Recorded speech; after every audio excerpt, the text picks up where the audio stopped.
Here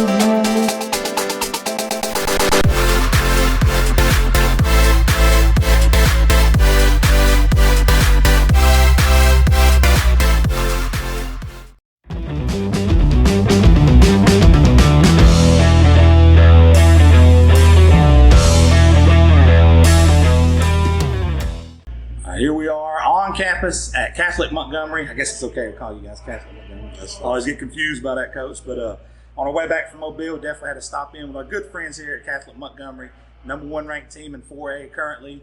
Coach, how has things been? We stopped by and visited with you here a while back, but we didn't get to do an interview. We're going to knock that interview out at this point. How's things been since the last time we interviewed you guys at last season till now? Things have been great. The last time you interviewed, it was, a couple of weeks before the semifinal game where we lost. And of course, we've grown and moved on from that. We've just been rolling, man. We're very blessed to still have high quality athletes, high quality student athletes. And so, man, it's my job to make sure that we got things flowing and that we're on a pace for success. And so that's easy when you got some of the guys we have. And so we're blessed to have those guys. Coach, talk about some of the changes you've had in your staff. You got a lot of familiar faces, obviously, but you brought in some other guys in, some real high-end coaches to help with this already talented staff. So, kind of talk about the guys that left. Each one of those guys up their professional career. Our old OC, Caleb Ford, took a job back home where he's from in Michigan. He took a job over a 7-8 program up there. He's got like 3,000 students. He's the head coach. And then our ex-running back coach, Raheem Armstrong, took the offensive coordinator job at Chilton County High School, a 6A program. So he went from our running backs coach to a 6A program. And then so we had to go get some quality guys to replace him. So I hired an OC, Cody Hodgins.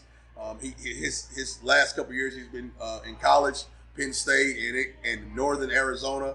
And then we hired, of course, Jeremy Johnson as our running backs coach. So we brought some very youthful, knowledgeable guys to our program. Anytime we can get some guys that can relate, Jeremy being from Montgomery, and being able to play at the highest level, he's relating to the kids and doing an awesome, wonderful job. Now, Coach, I got to see you guys play in the spring. You had some question marks coming in that spring because you was going to be really, really young defensively. You had LJ and some of the other guys back that you knew you could hang your hat on, but some of these younger guys, how's the development went from that spring, which they performed pretty good. You had some flaws in there that you obviously were looking to fix, but from there to now, how is that young group on that side of the ball? Man, it's just snaps, honestly. We call those guys young guys, but they've been in the defense. Some of them are juniors, but they've just been in the defense for a long time. We always mention the TJ Dudleys and the Colin Griffiths. While, people forget they were young at one point. We were worried about what they were going to do. Jane Jones has stepped up and been a leader. Zach Underwood stepped up and been a leader, and kind of growing some of those young guys. Xavier Rudolph, Ricky Williams, and what it is, when you create a program, Fife's done it. When you create a program, Thompson's done it. Those young guys, they might be young, but they've seen it done the correct way. That's right. And so they helped them kind of guide them along. And, we did okay in the spring game. I kind of saw some positives. Made a couple changes as far as personnel guys. And we played good these first two games. We went and played 6A McGill-Tulane and had them, handled them pretty well. And then we played crosstown rival ACA, and we handled them pretty well. And each week is about getting better, and watching those young guys get those snaps is what's going to help not make them young guys. I don't care how old you are, but those snaps is what we got to get you. We got to get you those play snaps. Now, you flip that thing over on the offensive end. You before mentioned the new offensive coordinator, but he had a lot of tools to work with, and they have been clicking on all cylinders. Talk about that group right now. Man, they are very talented, man. And ultimately, it's Cody and Jimbo Shapiro, the offensive line coach. They kind of co-OC it. He handles the run game. Cody handles the overall picture. But, man, they've done an awesome job. When you got Caleb McCurry and Jeremiah Cobb in the backfield, make it easy on yourself, right? Make it easy on yourself. And, don't overthink this thing. Yeah. It's all about touches. It's all about touches in the right time. And a lot of people called me about the emergence of Luke Hartless.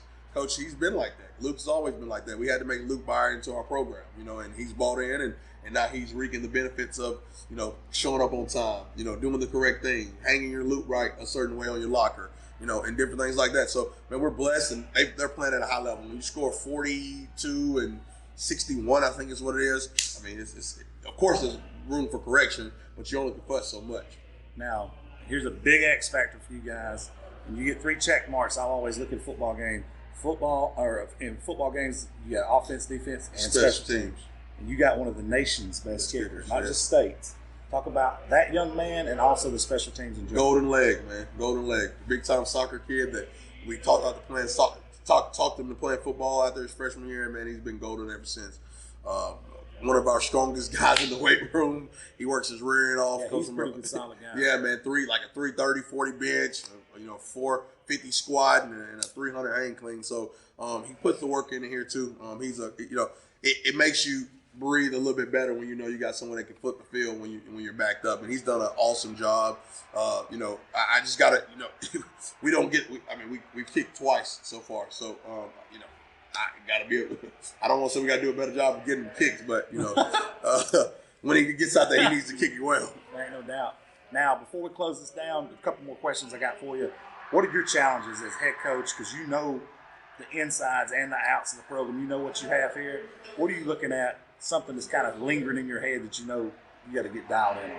Well, man, number one is not listening to the outside noise about how good we are.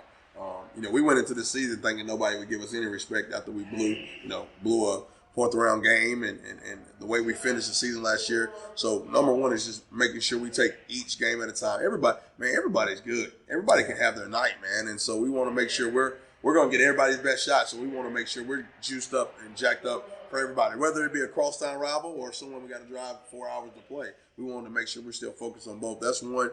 And then just making the main thing. At the end of the day, man, we want these kids to have fun, man. And sometimes as coaches, especially at the high school level, man, we forget that, man, we're growing young men. We're growing young men to be, great sons, great husbands, and so at the end of the day, we want that to be the ultimate goal after we lead them to our Lord Jesus Christ. So other than that, man, everything else is, man, I'm a high school football coach in the state of Alabama where football matters, man. It's great, it's a great thing to be a part of. Now, final thoughts.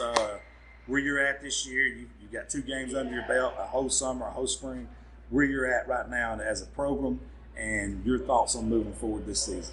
We're in a good spot. If you could call in to the big guy upstairs and tell him to stop making it rain. We ain't talking about your paycheck, man. No. If you could call into that big guy and tell him to make it rain, that'd be great. It's been some wet past 2 weeks, man. We have a practice field that it floods easily, and so we have to get on our game field, and we don't want to kill our game field, but we're in a good spot, man. We just, making sure Caleb continues to be mechanical and not just utilize. I call him Allen Iverson all the time. The things that he's just all over the place. So we wanted to make sure he's very mechanical, and man, each day we just want to grow in whatever we're growing in. Whether it be, like I said, being a better teammate, being a better son, whatever it is, we want to grow each day. And I feel like as long as we're doing that, we are in a good spot, and we've done that the last couple of weeks, and. There might be a day here soon where I lose my mind because we're not doing that, and we'll grow from that, and I'll have to grow in myself. I think we have a great accountability around here. They'll call me out. They'll let me know when I went too far. And you may have to ask the big man upstairs for forgiveness. Yeah, hey, and I will definitely have to do. Well, Coach, I appreciate you. I know you guys are actually super busy on campus. You can hear in the background right now. Here, y'all always have something going on reveal here. Day, team reveal day, man. It's huge. It's huge here. And I'm out here taking up time from. No, we're good. On our way in from Mobile, so we definitely had to stop by. Coach, we'll be seeing you real soon. Yes, sir. Yes, sir. Go Knights.